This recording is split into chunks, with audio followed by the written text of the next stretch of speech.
dalam seminggu itu saya bisa nabung kurang lebih ya 100 juta dari hasil penjualan.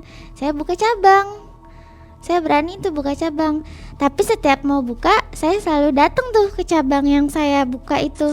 Jadi si Kuah Soto itu setiap kali kios belum buka, saya selalu ke situ nyemplungin celana dalam. Terus si kliwon uncang-uncang di situ. Berarti kliwonnya keliling. Saya harus bawa kendi itu kemana-mana. Jadi dalam sehari itu saya ada 3 cabang, termasuk yang saya jual. Jadinya ada 3 kios tuh di kota itu. Saya sehari tuh pokoknya jam sekian sampai jam sekian saya bawa kliwon ke sini.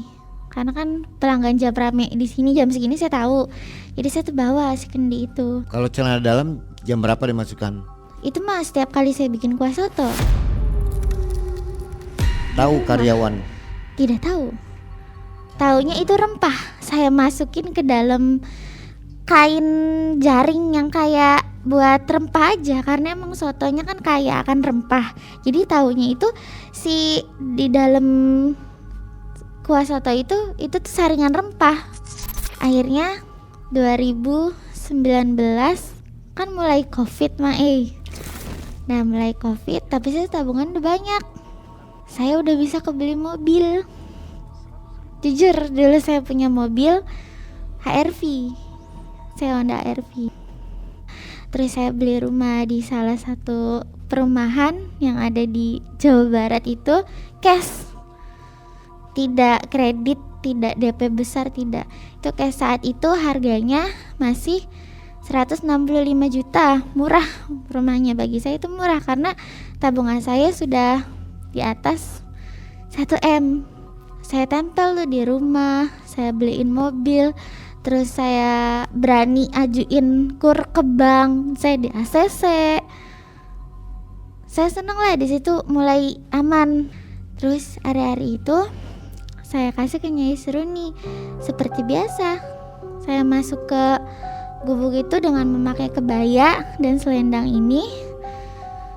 Tapi hanya butuh waktu 1 malam saja. Nyai Seruni itu datang di malam harinya. Saya cuma mempersembahkan hari-hari tersebut. Tapi saya senang banget di situ Nyai Seruni. Jadi sehari-hari tuh kayak entah cara gaib apa gimana ya Mang udah hilang gitu aja setelah saya kasih.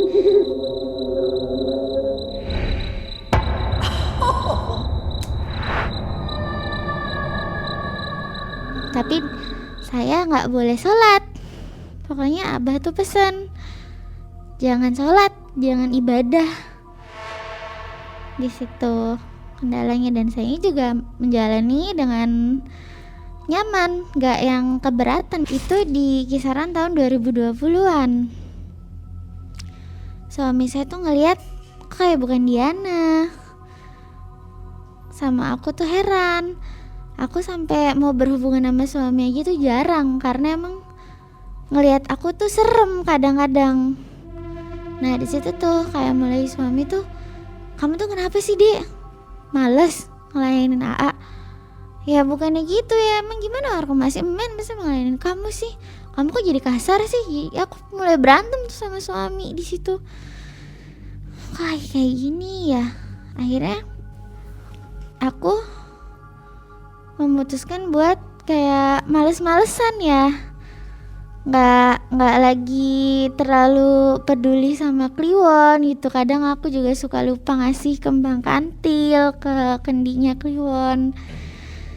Di situ mulai ada penurunan omset. Aku mulai ngerasa kayak, loh kok kayak gini ya. Terus juga si AA juga udah males ngebantu. Waktu covid dagang?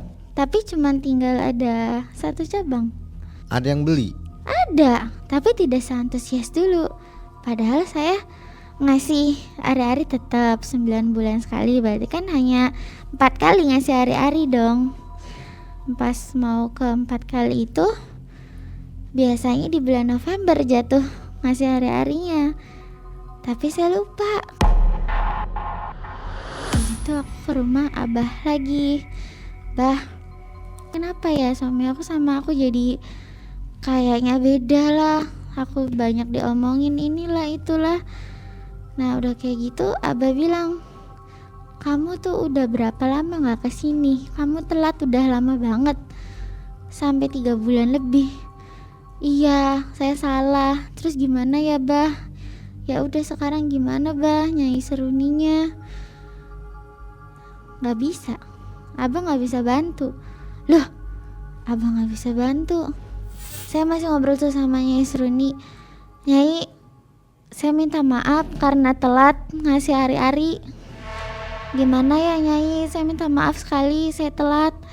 Terus saya mau bilang kalau suami saya sekarang begini-begini, apa Nyai datang ke mimpi suami saya apa gimana?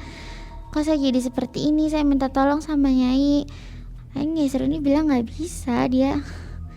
Kamu sudah melanggar. Tapi pakai bahasa Sunda. Akhirnya Nyai Seruni itu udah gak mau bantu saya lagi. Udah dia balik badan gitu sih, dia menjauh. Keluarlah dari gubuk itu.